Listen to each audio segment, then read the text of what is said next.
पाकिस्तान के खिलाफ क्या संदेश देकर आए हैं और पाकिस्तान को क्या संदेश है इस सर्वदलीय प्रतिनिधिमंडल से? देखिए, एक तो सबसे बड़ा मैसेज गया जहाँ भी हम लोग गए, और ये ऑल पार्टी डेलीगेशन था, तो उसको अप्रिशिएट सबने किया कि सरकार ने जो ऑल पार्टी डेलीगेशन भेजा, तो ये समझ में आ गया कि इंडिया अब टेररिज्म बर्दाश्त नहीं करेगा।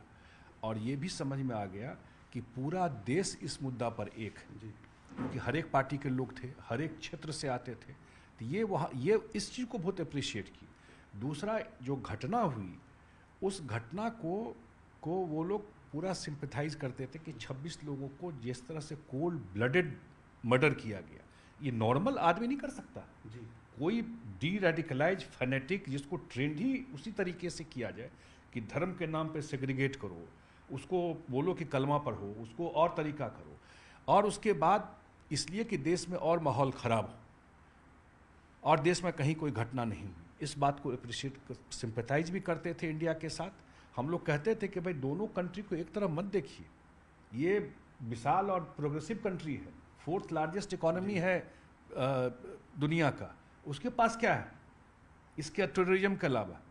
ये तो जहाँ जा करके वही सबसे पैसा वैसा मांग करके अपना चला रहा है। ये सब भी हम लोग बोले, और उसको भी रखिए, वो पैसा को थोड़े अपने जनता के मदद के लिए कोई काम कर रहा है, वो सब डिफेंस और सब पैसा का ये कर रहा है, ये भी डिस्कशन होता था। तो मुझे लगता है कि लार्जर मैसेज दो, एक तो पूरा कंट्री एक है, सेकंड द न्यू नॉर्मल जो प्रधानमंत्री जी ने कहा कि अब देश जो है का डॉक्ट्रिन जो है वो न्यू नॉर्मल रहेगा, कि हम लोग भी समझ रहे हैं कि सबूत वबूत का कोई मतलब नहीं है, क्योंकि जिसको हम सबूत दे रहे हैं वही तो ये काम करता है, उसको सबूत दे के क्या करना है।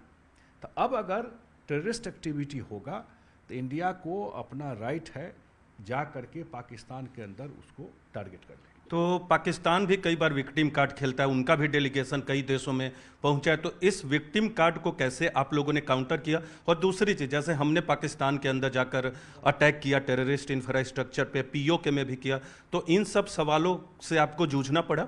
नहीं, उस चीज़ को तो अप्रिशिएट किए कि जिस प्रिसीजन के साथ हम लोगों ने उनके टेररिस्ट इंफ्रास्ट्रक्चर को ख़त्म किया, और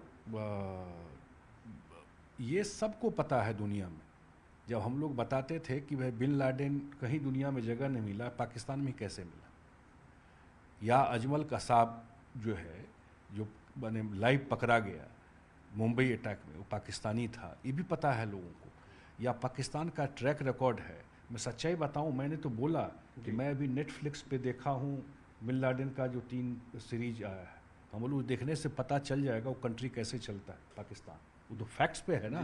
जो कैसे पाकिस्तान अमेरिका जा करके अंदर से उठा करके बिना पाकिस्तान के जानकारी के उसको उठा करके उसको मार के ले गया, यही पाकिस्तान है। पता था अमेरिका को पाकिस्तान को बोलेगा तो फिर उसको कहीं सेव कर लेगा। तो पूरा कंट्री थ्राइव करता है टेररिज्म के ऊपर।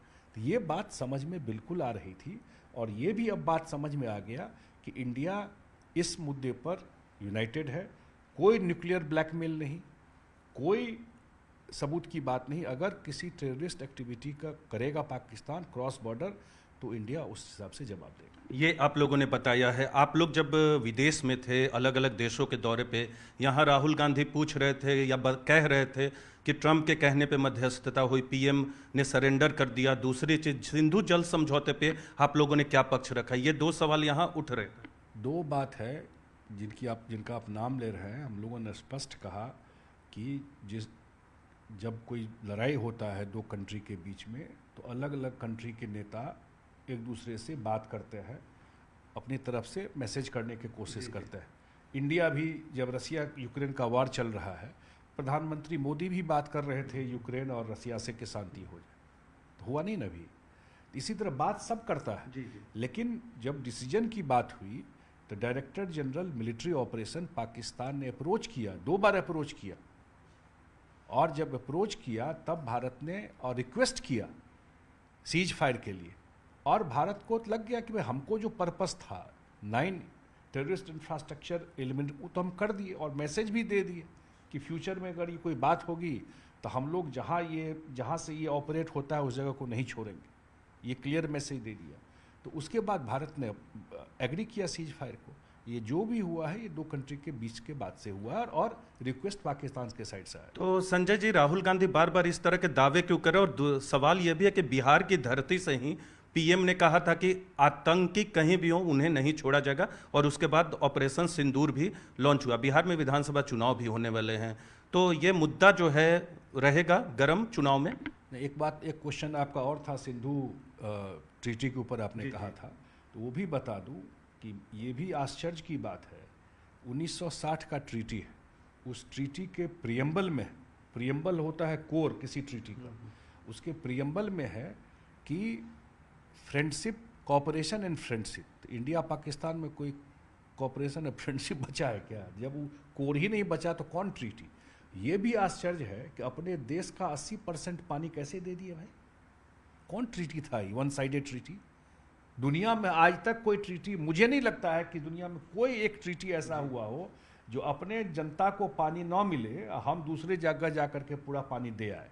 खैर वो जो हुआ उस समय, इस समय हम लोगों ने दो ही बात कही है कि ये 2.5 साल से ऑलरेडी सरकार कह रही है कि क्लाइमेट चेंज है, डिजाइन में चेंज आ गया है, नया जो आजकल डैम बनता है पानी के लिए, आप बैठ के बात कीजिए, वो नहीं रिस्पॉन्ड कर रहा है। अब ये एबेंस में गया है, जब तक टेररिज्म बंद नहीं होगा इंडस ट्रीटी जो है वो एबेंस में रहे। तो ये राहुल गांधी और बिहार चुनाव पे क्या असर? देखिए, जिनका आप नाम ले रहे हैं, मैं इतना बता दूं, थोड़ा इंट्रोस्पेक्शन करना चाहिए। जो उनके पार्टी के लोग ही गए हैं, पता करना चाहिए जो क्या नरेंद्र मोदी जी का इमेज और नरेंद्र मोदी जी का स्टेचर है दुनिया में अपने काम को लेकर के।